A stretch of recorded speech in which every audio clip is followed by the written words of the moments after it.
On Fox 11, an RV fire at a homeless encampment in Valley Glen has neighbors feeling afraid to leave their homes. They say they've been to the city council and police, but problems including rampant drug use and gunfire continue. It's a problem, of course, many neighborhoods are experiencing these days.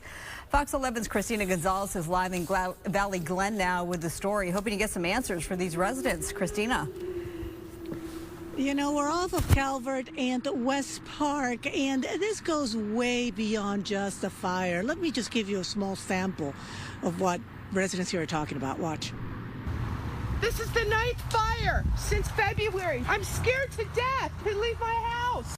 Cell phone video of a fire at one of several RVs parked off Calvert Street in Valley Glen, right across from people's homes, where residents show us video of the most recent incident. We had one of them explode. It burned to the ground. There were approximately more than 7 tanks of propane in that one. Did fire department tell you that? Yeah, we asked the fire captain. They told us. They're active drug addicts, alcoholics, and they are making a lifestyle choice of this instead of willing to accept any help. We saw plenty of drug trade while here, with at least one woman coming from the tiny home village across the freeway. If you were living in one of these houses and people were selling dope in front of your house, how would you feel? Upset. What is going on? Yeah. I don't know what to say. What's happened is that these people are here, primarily the meth labs are here to service that clientele inside the tiny home village.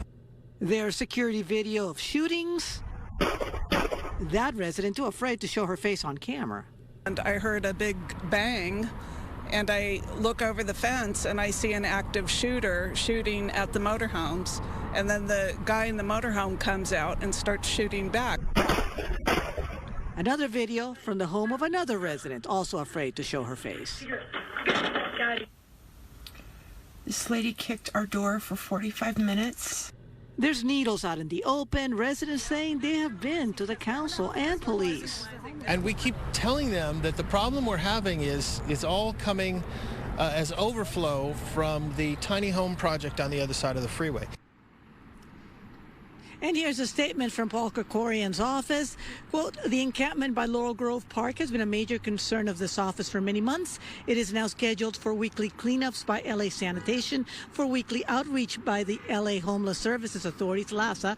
Outreach workers offer assistance with interim housing and other services to the occupants of this site. Unfortunately, at the present time, the LAPD North Hollywood Division does not have sufficient staff for daily enforcement at this location. And I go back to what the officers at North Hollywood Division tell me off camera, that their hands are tied. They can come here out all day, but if the laws that they already have that say they can't be parking up here can't be enforced, this is not going to stop. I even heard from the health department. They're actually telling me that they've been out here because people are dumping raw sewage over the fence. If you and I were doing that in our house, we'd be red tagged, but yet they're still here, which is the point that residents are trying to make. I'm Christina Gonzalez, live back to you in the studio. So who's in charge?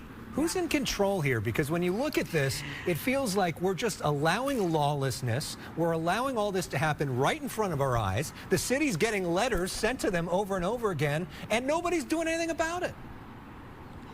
I think that what it comes down to is that there's a set of different agencies taking care of different angles. Law enforcement could come out here and start arresting people when there's shootings. But if they're told, as I am told they're being told, not to necessarily push the law and not push them unless they actually see the drugs being sold in front of them, then they're not going to be enforcing the laws as strictly as they would be. The same thing with the fire department. Look at the logs of fire departments. They don't call them homeless encampment fires unless they find a homeless person that started the fire.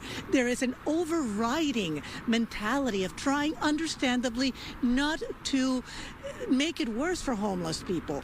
But when homeless people are committing crimes, that's a whole different issue. Yeah. And that is something that the city is going to have to be dealing with, is what these people are saying. They're caught in between all the different agencies. When we hear from a homeowner who says, I don't even want to leave my house because she's afraid that's going to catch fire because of an RV fire, that says it all. So we hope that shining a light helps them get some answers and some action there in that neighborhood. Christina, thanks so much.